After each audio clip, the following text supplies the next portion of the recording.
Good morning and welcome to Coach and Company live on the Stadium Network. I'm Daniel Greer. I'm stepping in for Coach today, who is on a travel day. And so I know it eats him up inside that he has to miss the show the day after the Super Bowl. And then he gets to watch me take on the guys as we dive all the way into the Super Bowl and break it all down. But thank you for waking up and getting your day started with us. If you want to know more about the Coach and Bro show, well, we don't exactly know the status of today's show. So do us a favor, follow Coach on X, and he'll make sure he keeps you all up to date. Whether they're going to have a show, when they are going to have the show. That way, I know all of you Coach and Bro fans don't want to miss it. So make sure you tune in to Coach's X. But the Seahawks, they won last night, and it was in a dominating fashion, 29-13 over those New England Patriots. We don't know what's going on with Drake May. He looked good, but it took him until the fourth quarter. Kenneth Walker ran all over those dudes. We'll break down everything that is the Super Bowl today as we have a little weekend rewind with the fellas, as well as talking about the front page news. What do we want to dig into with the Super Bowl and how do we want to break it all down? All of that happens today on the show. But listen, I'm not doing this alone. We're locked and loaded. It's a gorgeous Monday morning, and I think the fellas, see, I knew they were waiting on me. All right, let's get this thing started. Let's go ahead and beat the books.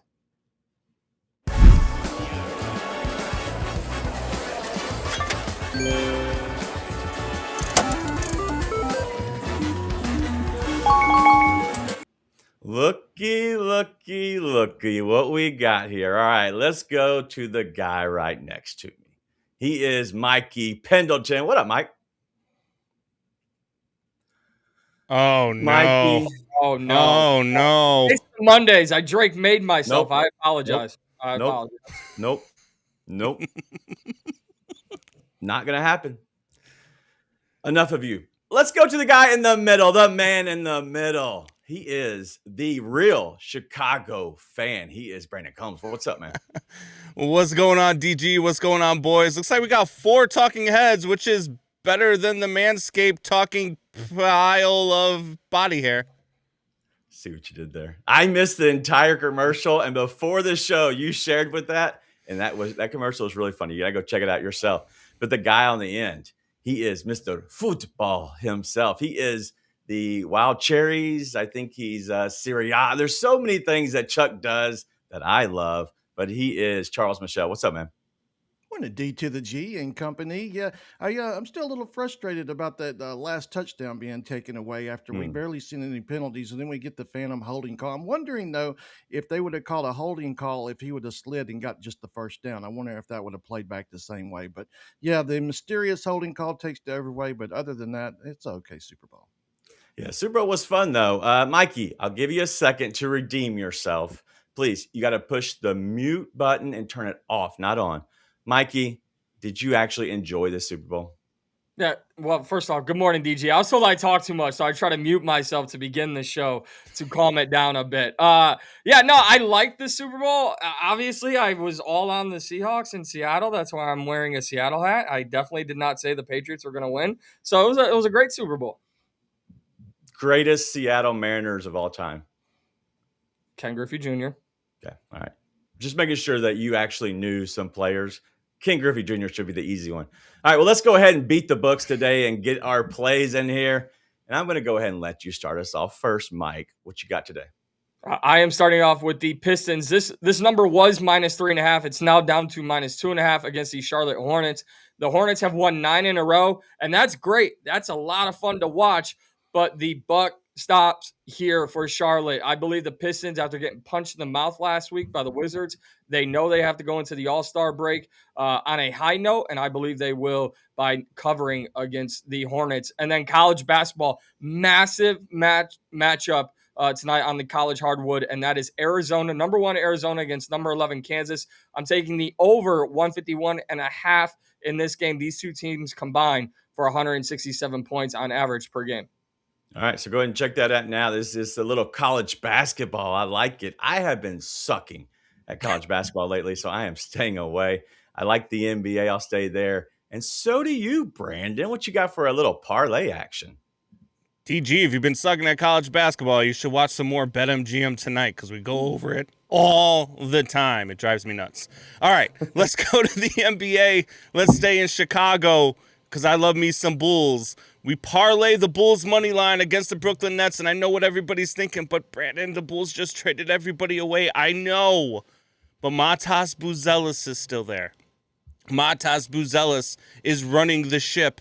And I'm going to parlay that with Matas Buzelis over 27.5 points, rebounds, and assists. He's going to be running the 5 with 4 guards around him, most likely, because that's all the Bulls have now. But you parlay those together, it's at plus 170. I like the Bulls against the lowly Brooklyn Nets tonight. I love that play for the simple fact that Matas Buzelis is the hub of that team right now because everything runs through him. So dishing out some assists, plus having the ball in your hands with your usage rate up is always a good thing. I love that. I almost went Matas Buzelis play today, but then you took that one. So I figured I'd go the other way. But let's stay in the NBA. I'm going to go with my plays here. We're going to start off with Ty Jerome. And if you don't know where he's playing, it's the Memphis Grizzlies. Yeah, they suck. But Ty Jerome, even though he's on a 20-minute restriction here, he's averaging 20 points per game in the 4 games this season. He's cashed 3 of 4. The one miss was 13 points. I like him tonight going against the Golden State Warriors to get 14 or more points. And then staying in that same game, Pat Spencer over 13.5 points at minus 105. He's the brother of the Grizzlies, Cam Spencer. But in the last 3 games, Pat, he scored an average of 15.6 points per game. But the main reason I'm playing him, this is all vibes. He's playing against his brother, which is going to bring out the best in him. But 2, he just got a new contract. He's not on a 2-way anymore. He's actually a real NBA player, which means he can't go back to college anymore, I think. I'm not exactly sure those rules, but we'll see. But yeah, I love Pat Spencer tonight to go ahead and cash for us. All right, so that is the NBA plays. But one guy we all love, he's here on a Monday and a Friday. And today it's a Monday. Chuck, what you got, man? A little day soccer, La Liga, Villarreal, and Espanyol. And with the Yo Submarines home matches averaging 3 total goals, I'm going to go and back the over 2.75 as I could see 3 at minimum, but I could see a 2-2, 3-2 type scoreline.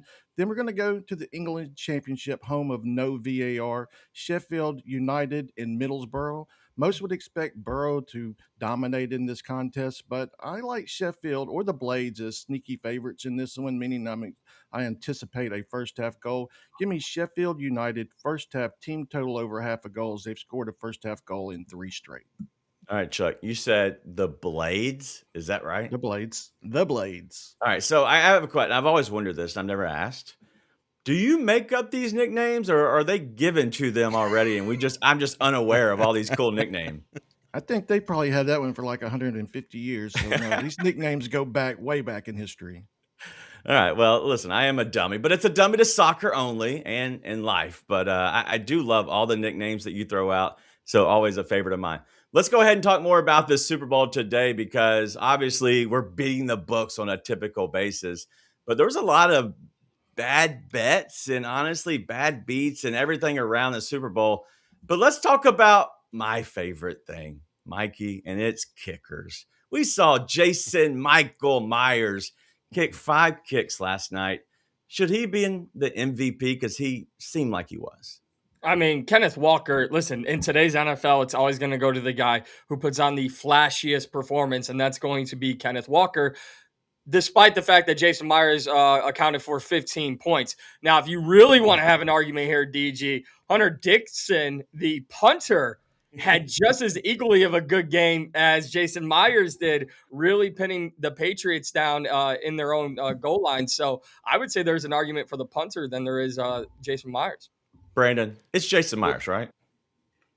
Are kickers football players? I don't know what's going on right here because they're not even real players. They shouldn't even be on the field. We should eliminate field goal kicks. We should eliminate punts. We should eliminate all that and play real football and just, give it to the running backs who had 190 yards from scrimmage last night. What are we talking about right now? We're talking about a guy who trotted on for a total of 15 seconds and made 5 kicks, who probably misses 3 out of every 10 that he takes. We're not doing this. We're not giving it to. Okay, if a kicker ever wins MVP, I'm leaving.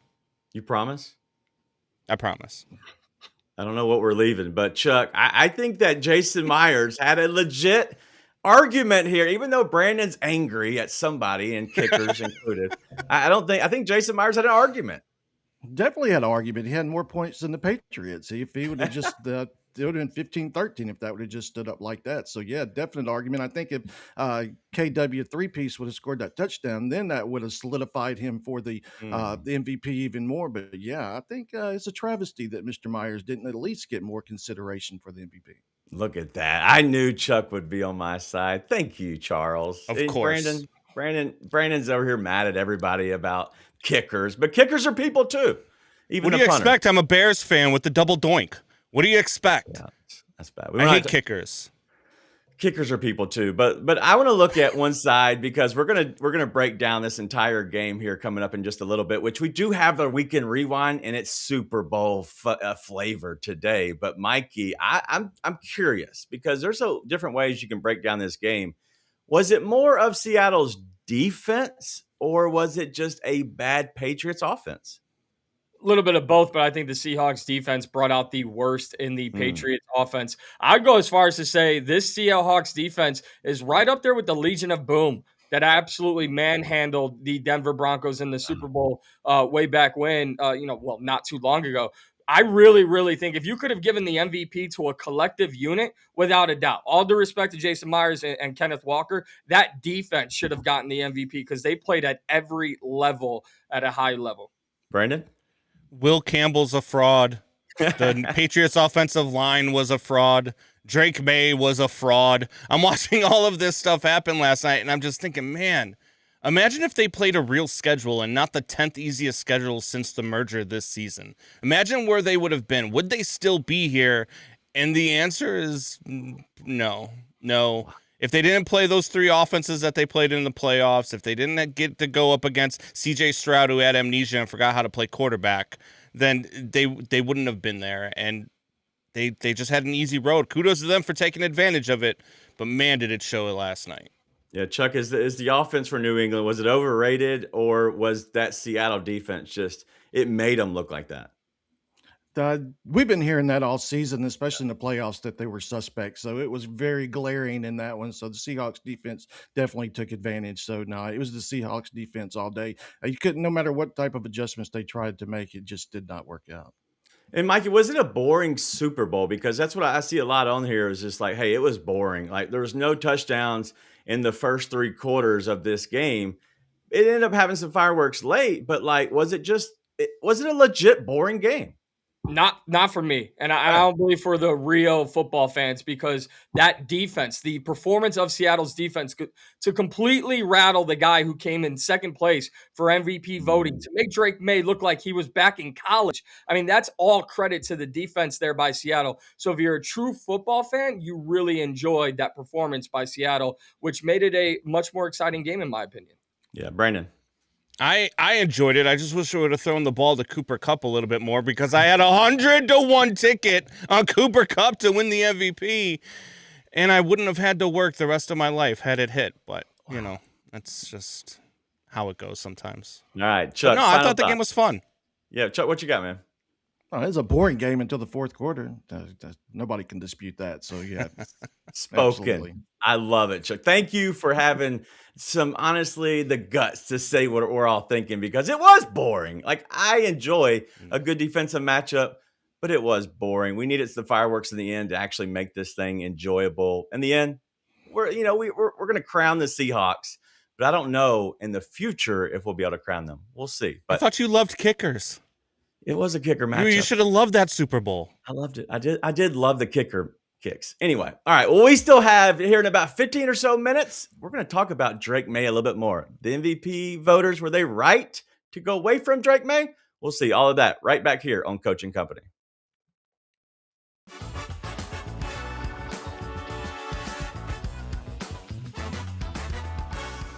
All right. Thank you for hanging out with us right here at the Coaching Company YouTube channel.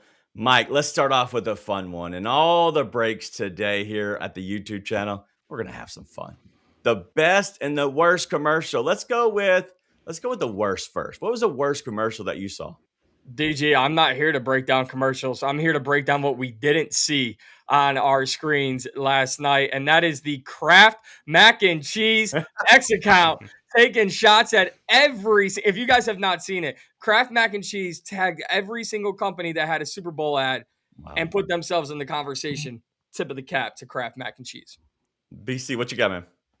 Make a better product, and then you would be able to afford your own Super Bowl commercial. Look, for me, the worst Super Bowl commercial had to have been the Manscaped, the talking, we'll call it body hair, but we know what it really was on that commercial. And it's just, I mean, I was watching, I was like, this is how we're kicking off the Super Bowl? This is what we're watching right before kickoff? Kind of insane. Chuck, what was your worst commercial you saw? There was quite a few. I really didn't watch all the commercials, so I can't. I know what my favorite was, but I really can't pinpoint. All right, let's go back to you on that favorite then. What was your favorite? It had to be the Dunkin' Donuts. You know, Okay. it had to be that one. Yeah, I love that one. How they incorporated everyone. They even got in the last one instead of how about them apples? They got them. How about that Dunkin'? So yeah, I like the Dunkin' Donuts for sure. Brandon, what was your favorite? It was the Manscaped, the talking body hair. I mean, it was so bad that it was good. It was funny. You know, I like stupid humor. So for me, it was the worst and the best. All right, Mikey, you give me something good here. I need a good commercial to go back and see. Kraft Mac and Cheese. Oh go back to their X account. The commercial, I mean, Chuck's right. It was the Dunkin' commercial, but Kraft Mac and Cheese. Nobody liked the Jurassic Park commercial. Like it had the I guess the guy who was the researcher, the dark hair, the guy that goes into the bathroom, but he sees the big pile of stuff. And he's like, "Oh, the big pile of shrimp," instead of the actual S word. We'll see. All right, well, we'll be right back here at Coach and Company in just 5 seconds.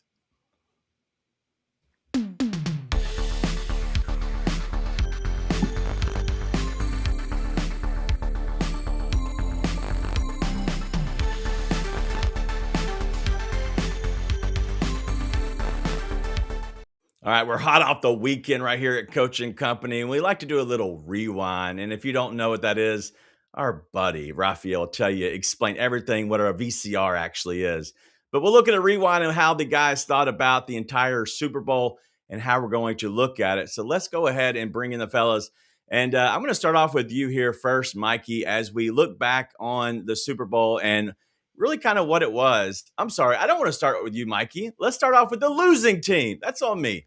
We're going to go to the Patriots side of things. And Brandon, I know that you're always bringing that joy to us. So it is about the Patriots and those losers. What you got on the Patriots? Yeah, look, I've said it all year long. I'm not sure where I stood on the Patriots, and I need to see what they're going to be next year, and I need to see what Drake May is going to be next year against a first place schedule as opposed to the 10th easiest schedule in NFL history. So last night, it showed me that I don't need to wait until next year to see what the Patriots really are and what Drake May really is. Because, I mean, look, they looked terrible. That Seattle defensive line looked like the greatest defense of all time against that Patriots offensive line. And it just, when you're watching that game and you're watching what's happening to Drake May, it starts to look like he doesn't want to take a hit. He doesn't trust his offensive line. He doesn't like being hit. He doesn't like taking sacks. And once you put pressure on him, he makes a lot of bad decisions, not just mistakes, but bad decisions under pressure. And that's a bad problem to have with a young quarterback. He's going to be seeing ghosts for quite a while. I don't expect to see the Patriots back in the playoffs next year. Wow, not even in the playoffs, Brandon? Correct. Not even in the playoffs. You look at their schedule, too. Their schedule, not their schedule, but their opponents for next year. It doesn't line up great for them. I can see a spot where they're an 8-9 football team, 7-10. Wow. Mike, do you agree on that? No, absolutely not. Listen, this is the first year of Mike Vrabel, and their weakest part of their offensive line, the left side, was filled with rookies. You got not so much a rookie head coach, but you got Vrabel in his first year as head coach in New England with 2 rookie offensive linemen. They're going to get better, and Mike Vrabel is going to find the right pieces to continue to surround the Drake May with. And I'll say this, though, Stephon Diggs, I think this is it, dude. I really think this is it, and you got to go get Drake May a true bona fide number 1 target in the receiving game. Yeah, if you look at that offense, like it was dismal. There was not much happening there, and they're still relying on Hunter Henry, which he played well, but realistically, you got a guy that doesn't like to wear shoes, in Matt Collins, who they did not have for a lot of the season down the stretch. Comes back and plays a big role there with, I believe it was 71 yards rushing or receiving and a touchdown. But I don't know how in the world you have them miss the playoffs. Brandon, you're talking about they're there with the Dolphins, who are not good, and the Jets, who are not good, and so at that point, there's really not much they have to do just to beat those two teams just in their own division. Right, but on the road, they have to go to Chicago. They have to go to Detroit. They have to go to Kansas City. They have to go to the Chargers. Those are their road games. Then they're going to have to go, their home games are against the Broncos, against the Packers, against the Vikings. All of the games outside of the division are going to be really tough games. And when you look at those defenses that they're going to be facing from those teams, man, it's going to be a long road next year for the Patriots. And you talk about the left side of their offensive line being their weak point. They took Will Campbell, who everybody was after in the offensive lineman category in the draft. He was their weakest link. That's a bad sign. Yeah, definitely a bad sign. And they're going to play a first place schedule now because they finished in first, and they're going to have to deal with Buffalo as always. But I didn't bring them up because I feel like Buffalo is going to be there. They're still going to be good, but the Dolphins and the Jets are just honestly, they're struggling. And so if you have two less teams that aren't very good, it's easier to make the playoffs or even win the division. So we'll see what happens with the Patriots from here. I still believe in Vrabel, and I still believe in he's going to have a good team. They might not be as dominant that they seemed this year because of the schedule, but I think they're still going to be good. But a player who was dominant the entire postseason, and that's going to be my weekend rewind of Kenneth Walker. And I'm looking at a guy who, shout out to the 901 to Memphis, Tennessee. Kenneth Walker grew up here, played his high school ball here. But I want to take a look back at 2018. He was told his football career was over. He went to the emergency room where he had blood clots in his lungs. And at that point, it humbled him, and it kind of made him appreciate what would be coming up next, where he would be able to get back on the football field and actually have a really good career. Went to Wake Forest and then to Michigan State. And then from there, getting drafted in the second round. And the Seahawks, they've had Zach Charbonnet there. He's been the touchdown stealer. But I think we saw Mr. Thunder Shoes himself, which is a high school nickname. He was the first running back who was an MVP since Terrell Davis back in Super Bowl 32. 27 carries, 135 yards, 2 receptions, and 26 receiving yards. Kenneth Walker was the ultimate MVP. And I know we joked about Jason Myers possibly being the MVP, but Kenneth Walker was very deserving because without him, that dude and that Seahawks team was not going to be as good on the offensive side, because when you needed somebody to kind of move the sticks a little bit, get you a few yards, you could always go back, and Sam Darnold could trust he could hand it to Kenneth Walker for sure. But I think that Kenneth Walker going forward will be a top 5 back in this league. I think he has that potential to be that. Mikey, do you agree that he has the potential to be a top 5 or even maybe a top 7 back in the league moving forward? Yeah, I'd probably put him closer to that top 7 range, but for Seattle, RB1. There's just no question about it. You can say these things like Zach Charbonnet takes away some goal line carries. He's more, elusive as a pass catcher than Kenneth Walker. It does not matter when you we're 20 minutes into the show, DG, and we have not talked about Sam Darnold once. I mean, we're looking at a Trent Dilfer-esque performance from Sam Darnold in the Super Bowl because his running back was that damn good. It's time to respect Kenneth Walker as one of the top running backs in the league. That Seahawks offensive line opened up plenty of holes for him. Kenneth Walker is going to get paid, and he is the guy, the lead back in Seattle. Brandon? Wow, there's a lot of things to dig there. There's Kenneth Walker III. I love him. I think he can be a dog. He's just got to stay healthy. That's been the problem with Kenneth Walker III his entire career is, can he stay healthy enough to give you a full 18 games? Can he give you the same, thing that he gave you this year? What is Kenneth Walker III? He's only 20, 26, 27, somewhere in that area. So he's probably got about another good 2 or 3 years left in him. I think you have to draft somebody around him other than Zach Charbonnet, who also can't stay healthy. You might have to look at a Jadarian Price later on in the first round. You're going to have to do something to back Kenneth Walker III up. So that's where I'd be with that one. Well, you have George Halani. What are you talking about? George Halani was I never knew who George Halani was until, honestly, Zach Charbonnet got hurt. So maybe that's more of it. But Mikey, you're going to stick to the Seahawks as well, the winning team. What do they have to look forward to for the future? Well, let's talk about Kenneth Walker. Start right there, pending free agent. DG, a lot of teams, when you get to this mountaintop, you start going, this is never going to be the same team again. They have about projected $67 to $73 million in cap space. Zach Charbonnet just tore his ACL 3 weeks ago.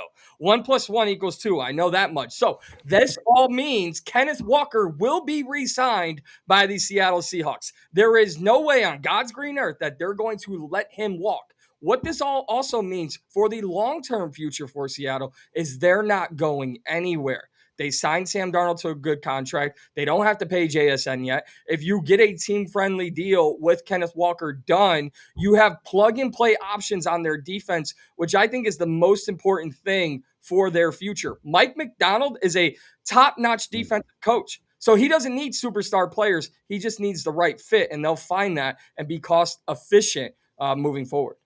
Yeah, with all that money, that they have a chance to bolster their team. Sam Darnold's not getting paid a huge contract. It was three years or $100 million. So obviously we're getting people like Dak Prescott's making like 50, 60 million, right? And so we're not on that level. So they can build a team around that over the next couple of seasons. Brandon, do you agree that the cap space is actually favorable for them, where they could be a team that can compete year over year? Yeah, absolutely. And like you talked about with that Sam Darnold contract being a 3-year contract, that gives them the flexibility, because you're not going to probably extend Sam Darnold beyond that because he's going to be in his age like 35 season. You're probably going to be able to pick and choose where you draft a quarterback, who you can take in the second round, the things that you can do there, whether or not you go out and you get a veteran backup. All of those things are going to be doable for the Seattle Seahawks. Plus all that cap space, man, there's so many options that they can have there. I don't like it though, because I don't want anybody fighting with the Bears. But what do you do, Mikey? Like, if you have all that cap space, what would you do if you were building this Seahawks team for the future?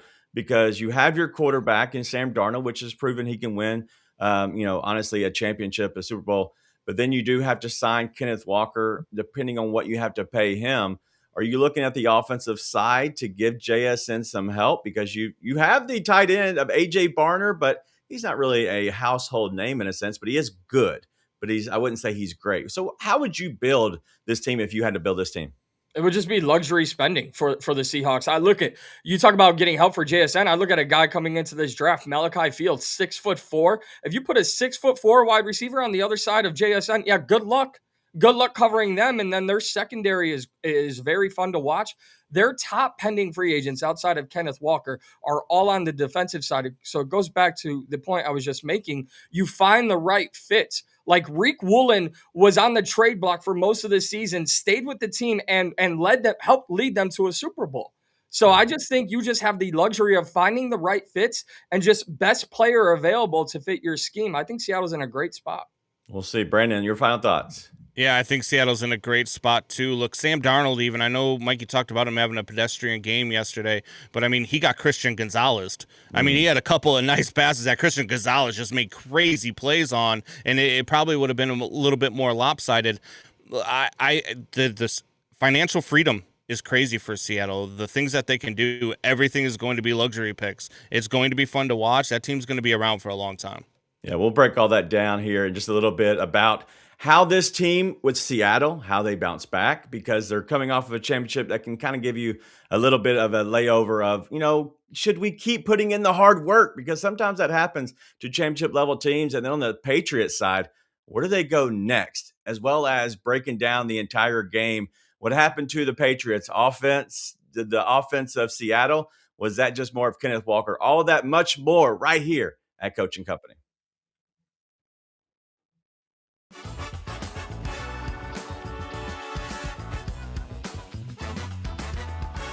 All right, we are back here on our Coaching Company YouTube channel. We're having some fun. Let's talk about the halftime. And this is look to the future as we bring in our buddy Raphael. Raphael, I'm going to start with, actually, you know what? I'll hold you off because you just got here. I don't want to go ahead and throw you under the fire. We'll go to Mikey, and let's go ahead and keep this thing rolling to the Super Bowl halftime show for the future. Mike, you got to pick an artist. We need somebody that we like. Who should be in the Super Bowl halftime show next year?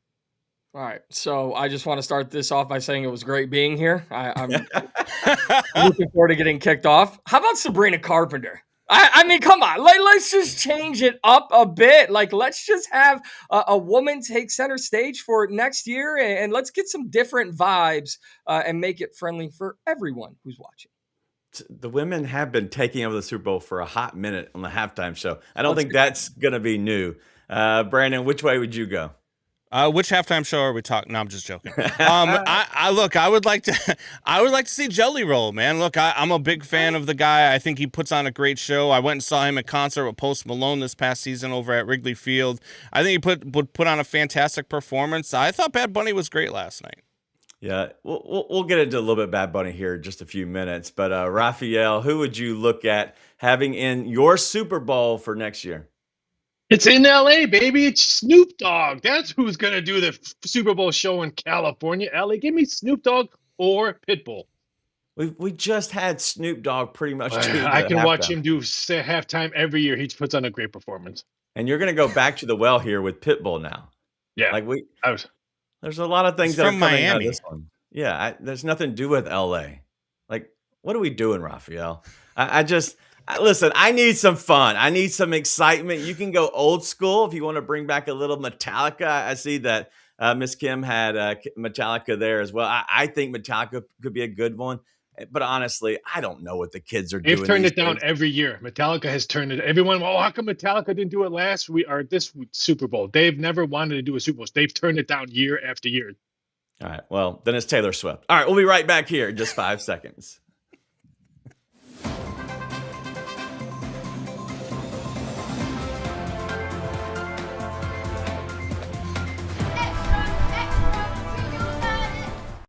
Welcome back to Coach and Company right here on the Stadium Network, as well as simulcast on our Coach and Company YouTube channel.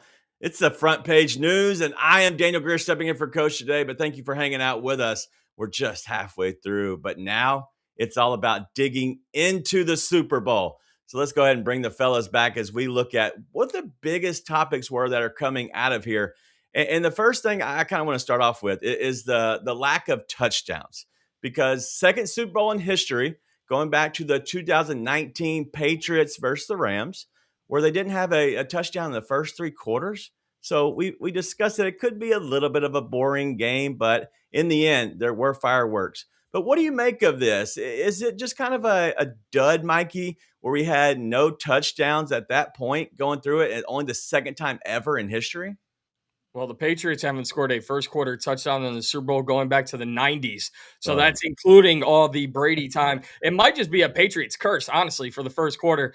Wish I would have known that before going heavy on New England. But I digress, DG. Listen, I'll keep saying until I'm blue in the face. I loved the game overall because the defensive performance by Seattle was special, and I don't want it to get taken for granted. Brandon? Yeah, look, I love the game. I had a ton of fun watching that game last night, and I'm a football fan, so I would have a ton of fun watching any football game. So, if you didn't enjoy the game last night, then you just don't enjoy watching football. You were there for the halftime show. You were there for the chips, the dip. You were there for the wings. You were there to go ahead and just have fun with your friends. That was a great game last night, and I understand the vast majority of the action was in the fourth quarter, but if you weren't watching the entire game, the action in the fourth quarter wasn't really much. Raphael, are these two knuckleheads wrong? It was kind of a dud of a game. But only the second time in Super Bowl history, no touchdowns in the first 3 quarters? See, I watch it totally different than a normal football fan. I'm not watching it for the football fan itself. I'm watching as a guy that does odds and does props. For that reason, it was a horrible game to watch. No touchdowns in the first half. What a bore of a game. Even the commercials sucked. I thought the whole game itself was good until the second half. Second half was really good. first half was a bore fest. Yeah, it definitely was a little bit of a bore fest, but let's keep this thing rolling the right way. Let's go to Sam Darnold because we haven't talked about him yet too much. But what this is a redemption performance, Mikey, because at this point now he's got the Super Bowl under his belt. We're not seeing Ghost as much. He didn't do anything to really hurt this team. But is Sam Darnold moving forward a quarterback that we can completely trust? We have to, right? And at this point, you got to give him his credit. And it's not because he had a stellar performance. It's because he did exactly what you said, DG. He took care of the football. They didn't commit a turnover the entire postseason. So not only does Sam Darnold set that record, but he's the first quarterback from USC to not only start but win a Super Bowl. It is time to respect Sam Darnold. Do I think he'll ever become an elite quarterback? No, but he took the road less traveled. He got it done. So tip of the cap to him. Brandon? Yeah, Sam Darnold did enough all season to silence the critics. Like is he the guy that you're going to pick to win MVP every single year? No. Is he the guy that's going to be flashy and going to blow you away? Absolutely not. But he is a guy that can take care of the football. He is a guy that will complete the passes when needed. He is a guy that will do the things necessary to help his team win and not hurt them. So I think that Sam Darnold absolutely silenced critics. Raphael, with this win, did Sam Darnold totally redeem himself?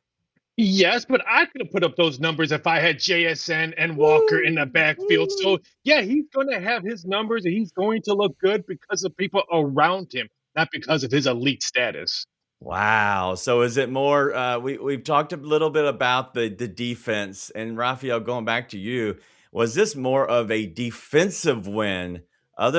We're completely stay away from the offense. We're going to keep them separate at this point. Was this a Seattle defensive won Super Bowl, Raphael? Yeah, because if you're the offense, you know you don't have to win the game. The defense is going to win the game for us. They're going to give us in the best position as possible, and we're going to get the ball a lot. Because how many punts did we see? 1 million yesterday for New England? I thought the offense had nothing to do but just relax and just take care of business. Mike? Yeah, DeMarcus Lawrence, come on down. Leonard Williams, come on down. Yeah. I mean, these guys were cast-offs from their former teams. By the way, it must suck to be a New York football fan. Sam Darnold, Julian Love, Leonard Williams, all these guys leave New York and then go win a championship with Seattle. This was, in my opinion, very comparable to the Legion of Boom that Seattle once had with Richard Sherman, Cam Chancellor, and all those guys back in the 2015 16-17 run. So I think, honestly, I'll sit here and say that this Seahawks team was better than that Seahawks team. Wow, Brandon. Ooh. Yeah, look, the Seattle defense was amazing, but let's talk about the job that this coaching staff did this year with a bunch of players that have been cast-offs from really bad teams, like Sam Darnold. You talk about DeMarcus Lawrence, who left the Cowboys to go to see. Like I thought that the coaching job was more impressive than anything that either the defense or the offense did this year with the job that they did with the players that they had who weren't considered to be the most talented. And then they go out and they win the Super Bowl and they were as dominant as they were. That defense yesterday looked like a juggernaut, looked like one of the best defenses of all time. You could summon the 1985 Bears. You could summon the 2000 Baltimore Ravens. That defense was ridiculously good. Talking about standing on business, Brandon. I love that. Mike Dick is on line one. Right. All right. Well, let's talk about the betting markets, right? Because Raphael, you are our insider. You're our numbers guy. So let's talk about how the markets kind of got this thing wrong, because it looked a little weird. The under did hit, but it seemed like this was more public game, in my opinion, because everybody had Seattle, everybody had the under. So how did the markets get this wrong, Raph? Well, yeah, everyone had Seattle, but the big tickets were all on New England money lines. The $1 million bets, all on New England money lines. So, yes, the books got some of that back with those bets, but they won on a lot of prop bets. JSN numbers didn't come through. Sam Darnold's numbers didn't come through. So, no touchdowns in the first half came through. So, yes, the books got it wrong on the side at -4, 4.5, but it did okay on props. They lost in the coin toss right away. Some guy cashes $250,000 on heads on the coin toss, but they got that money back. Mike, does that shock you? $250K on just a coin flip. No, I mean, if you got it, might as well throw it on a 50-50 shot, right? I mean, and speaking of, preseason odds, DG, let's look at Seattle. the second highest preseason odds to go in and win the Super Bowl. That's just a team that believed in themselves and just got it done each and every week. I think that's one of the most impressive things as we close the chapter of this football season. Brandon, what shocked you the most on the market side of it? Did you see anything that you're like, oh my God, people were just throwing so much money? Like I know Dave Portnoy had the Patriots and he was miserable the entire game. I loved every second of it. Loved every second of Dave Portnoy's misery. No, look, there was a lot of things in the prop market. I mean, I was still waiting for my first touchdown prop to hit in the third quarter, which I had Matt Collins, who decided to score the second touchdown and not the first touchdown, which drove me nuts. But no, there wasn't a ton. I mean, $250,000 on it. Can you imagine just walking up to a payment because it was what, minus 110? I'd like to throw 30,000 or 300,000 for heads, please. Wow, give me a break. Yeah, that's some money that I probably won't be seeing in my lifetime, but you never know. I might hit it big right here, coaching company. You know what I mean? By the way, contract. We doing that again? All right, Mikey. Let's go ahead and go to the Patriots side of the ball because Drake May, he ended up having decent numbers, and I believe it was 200 and it was a 295. The passing yards. And so he actually had 2 touchdowns, but he did have 2 interceptions, a fumble. He did have some rushing yards. So he looked like numbers-wise on paper, he looked all right. But if you're on the other side and you took Matt Stafford to win the MVP, are you justified saying that's the reason I didn't go with Drake May as the MVP for this season? Yeah, but I think this award should be given out weeks before the Super Bowl, not a week, the week of Super Bowl, because it feels like such recency bias. Whoever voted for Justin Herbert, may God bless you, and I hope the check's in the mail for you. Drake May did play very well for the Patriots this season. Now, do I believe it may have been a long shot to give him that many votes? Yes. Stafford deserved it. He won it. But Drake May just really needs a number 1 wide receiver moving forward, and I think we'll see the best of him moving forward. Brandon. Yeah, look, the Justin Herbert voter is also probably the same guy that kept Bill Belichick out of the Hall of Fame. But when you start looking at I lost my train of thought there. When you start looking at this team and what the awards and what they were, I mean, you're looking at Matthew Stafford. He averaged a touchdown for every 100 yards passing. Like, he was the MVP of this league, and nobody else was even close, in my opinion. Yeah, Raphael, are they justified for the Stafford voters now after seeing that performance from May? Yes, but if Stafford did have Puka, would he still win MVP? Would we be talking about him right now? No, we wouldn't. I still give Puka the MVP then. Yeah, I agree. I don't know about giving him the MVP because you got to have Stafford getting him into the right spots. But let's keep this thing on the Patriots as we finish up on this spot because the Patriots moving forward. I know a lot of people don't believe in them, Brandon. But Mikey, what do you think the Patriots need to do moving forward to continue the ascension that they're on right now?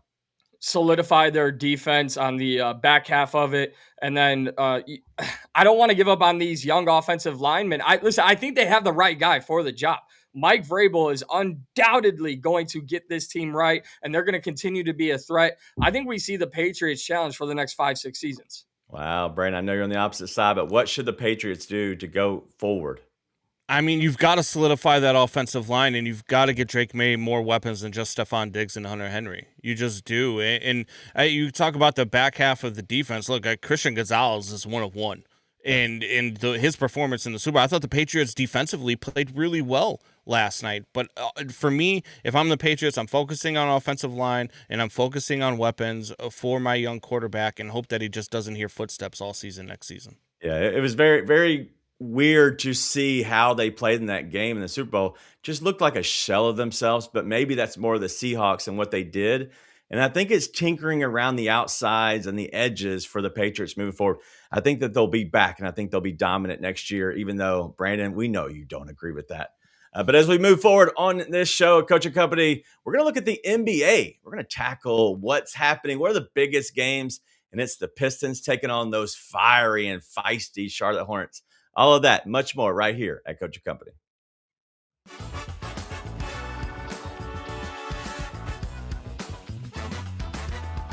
All right, thank you for hanging out with us right here in the break. And let's go ahead and talk about next season.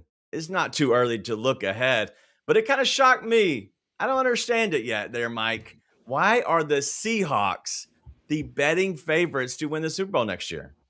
Well, one, they're coming off the win, and then all that cap space we alluded to earlier in the show. When you have money to spend and it feels like luxury spending, it's hard to go against them. But 18-1 for the Bears. I mean, I'm just saying. Wow. I don't want to hear about the Bears. I'm just saying. The Bears. All right, shout out to the chat for hanging out with us. If you got who you think should be the favorite next year, who your favorite might be, let us know in the chat. Shout out to everybody that's been hanging out with us this entire show. Brandon, who should have been, or are the Seahawks justifiably the right spot, the right favorite for next year? Yes, they won last night, DG. They're 1 day removed from winning the Super Bowl. How could you not pick them to win the Super Bowl, especially with all that cap space? And hey, 18-1 for the Bears, baby. Let's ride, Mikey P. Chuck, who should be the favorite, or should it be Seattle? Perception, prisoner of the moment. So you're going to roll with that. So I thought the Rams they deserve their spot up there as well. The Bills, you pretty much mark out the Chiefs because we don't know when Mahomes is going to go back. So, the Bills are going to get a lot of love also in the AFC. So, yeah, definitely prisoners of the moment. We'll see how that line, or if it comes down anymore, if the Rams become the favorites. But, yeah, you know how it goes. Perception wins all. Raphael. The reason why the Seahawks are the favorite, because what did everyone do last night? They cashed their ticket, and what are they probably going to do with that money? Let's put it out for a repeat. That's the only reason why the Seahawks were the favorite, not because of who they have coming back or their defense. It's because people bet them after they cashed their ticket. I knew you would have a numbers reason, and the reason the books have it there, because I think that's the smartest answer. Because if you cashed a little bit on the Seahawks, why not go ahead and move some of that over to a futures ticket on them? I think that's a smart play by the books. They're always thinking ahead of us. I don't think Seattle's the best team, but we'll figure that all out as we go throughout the offseason. But we'll be right back here in just 5 seconds.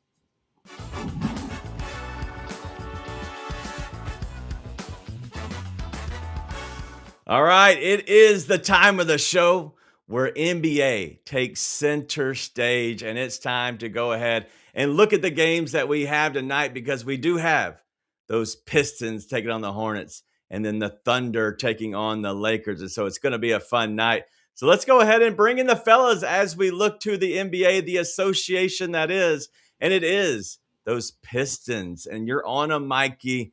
Do you think, looking at this game for the Pistons taking on the Hornets, you feel great about this Pistons team, even on the road against a hot Hornets team?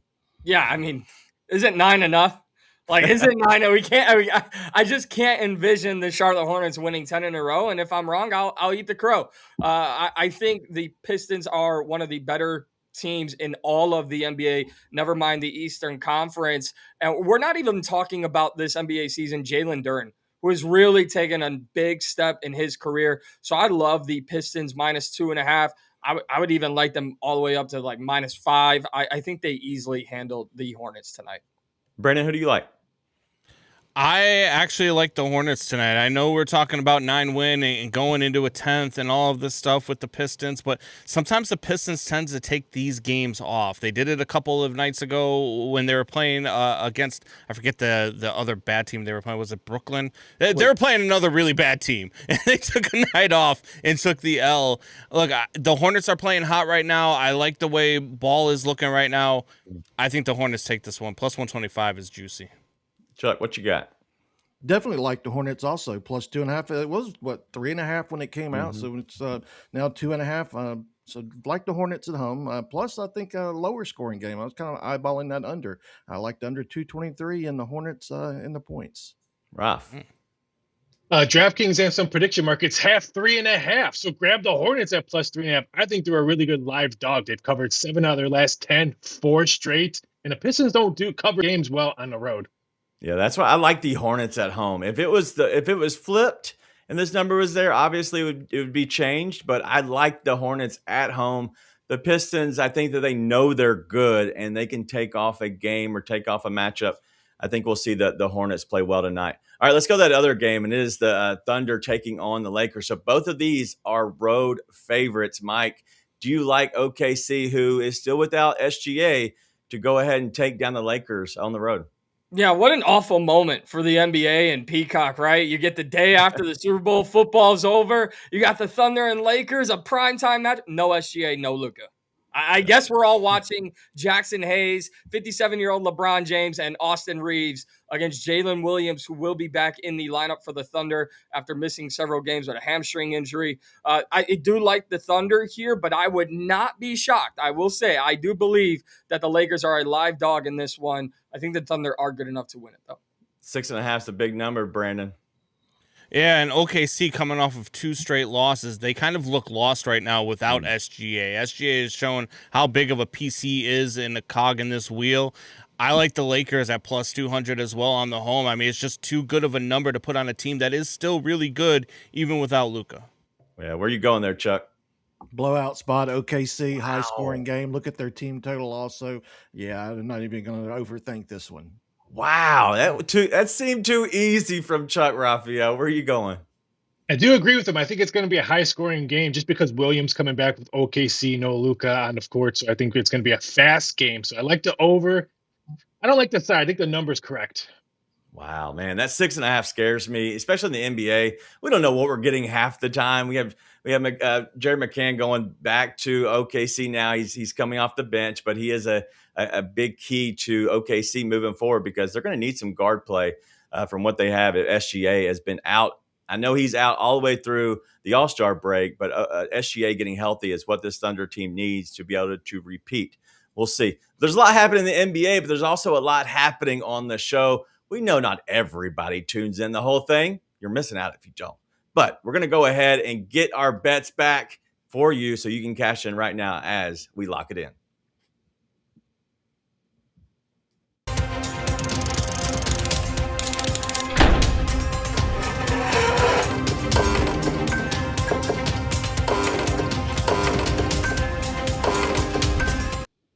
All right, Mikey P, where you going?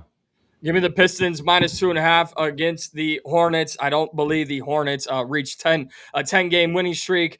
Detroit takes care of business on the road. And then Arizona, Kansas, number 1 versus number 11 in college basketball tonight. Give me the over 151.5. These two teams combined for 167 points per game between them two. Brandon. Yeah, let's stay on the hardwood. Let's go to Chicago. Bulls money line. Matas Buzelis over 27.5 points, rebounds, assists. When you combine the two and parlay them, it's plus 170. I like a little plus 170 action. I'm going to stay on the hardwood as well. I'm going to tie Jerome over 13.5 points at minus 110. He does have a minute restriction, but the guy is very efficient. He's scoring like crazy. I like him to get 14 points for us. And then Pat Spencer taking on his brother, Cam Spencer, tonight. Over 13.5 points at minus 105. No Steph Curry, so Pat is the starting point guard. All right, let's go, Chuck. What you got? A little day soccer, La Liga, Villarreal, Espanyol, and with the Yellow Submarines home matches averaging 3 total goals, I'm going to back the over 2.75. I think we see 3 minimum, but I would think 4 or more would be appropriate. Then England Championship, a.k.a. the no VAR league, Sheffield United, Middlesbrough. Most would think Borough's going to dominate, but I like the Blades in this one as sneaky favorites and to score early. Give me Sheffield United first half. Team total over half a goal as they've scored a first half goal in 3 straight matches. Man, the sneaky Blades. I like that one. Ralph is with us now, but I know you don't have any plays, but you gave a little tidbit on the Super Bowl and some inside info. I don't know if we have any today, Raphael, but is there anything coming off of that Super Bowl, the inside info stuff that you still have on top of your dome? Not really. My head is just completely Super Bowl out already. I had a great prop bets all the way till 4 in the morning last night. So then I had to get up and go to a little medical thing I had to do this morning. So I'm tired of Super Bowl. I am glad it's over. I was probably the only one that was glad that they kicked the ball off at 6:30 Eastern Standard Time. Wow, such a Debbie Downer. Mike, I know you're NBA heavy. We're talking about Austin Reeves. Should he have a huge night tonight with no Luka? Yeah, I think so. Right. I think it'd be surprising. A lot of people would say, "Oh, it's a perfect spot for LeBron to have one of those games, one every 30." Right? No, it's going to be AR-15. I would not be shocked if he has a 30 burger tonight, Mr. Reeves against the Thunder. Wow, that would be big. All right, let's go around and have some fun on this halftime show because it's honestly everybody is talking about it. So let's grade it. We're gonna go 1 through 10. I want to start with you, BC. We're talking about 1 through 10, 1 being the worst, 10 being the best. What grade would you give that Bad Bunny halftime show? I thought it was an 8, to be honest with you. Look, I Wow. did I understand any of it? No. Am I a Bad Bunny fan? No. But I go into every Super Bowl halftime show the same way I go into the one from the year before and the year before that. I don't really care. I'm gonna go heat up some food. I'm gonna go talk with some people that are around for the Super Bowl party, and I'm gonna casually watch. But it was actually a good performance. They put on a good show. Lady Gaga was a surprise. I mean, I thought that they did a great job with it. All right, Chuck, I'm going to go to you. A little quicker than BC over here, trying to take up everybody's time. What's your 1 to 10? I'll give him a 2 just to be nice. I prefer to understand what they're saying. Give me some subtitles or something. So no, the visual effects were okay, but yeah, I'll go with a 2. The visual I'm with effects for Bad the Bunny. people in the stadium had to be tough because they couldn't see it as much. Ralph, how would you give this? A 1 to 10? I'll give it a 6. Prince is always my number 10, and maybe even Bruno Mars, but no one beats Prince. Playing a guitar in the rain, no one would beat Prince in a halftime show. All right, Mikey, your final vote. Where we going? 10 out of 10, but I'm going to go with Brandon and say if Jelly Roll's in there next year, 11 out of 10 coming from Mr. Roll himself next season. Mr. Roll himself. I don't know if he's ever been called Mr. Roll himself. I give it like a 4. I need something else. Give me some subtitles or something because my God, like I get it, but I want to appreciate it, but I couldn't because I didn't know what was going on. So Bad Bunny, I enjoy him, especially in the WWE. Check out Coachman, bro. But I don't know what's going on. But that's what we got today. Hopefully you all enjoyed it and are hanging out and talking more about this Super Bowl. It is the water cooler talk. But for our guys, Big Chuck, Raphael, who joined us, we also have Mikey, Brandon, and then never forget about producer, man, always making me look good. Look at this, looking good in the one shot. All right, I am Daniel Greer. Thank you all for joining us and have a great Monday. We are Coaching Company. We'll be back. We'll see you tomorrow.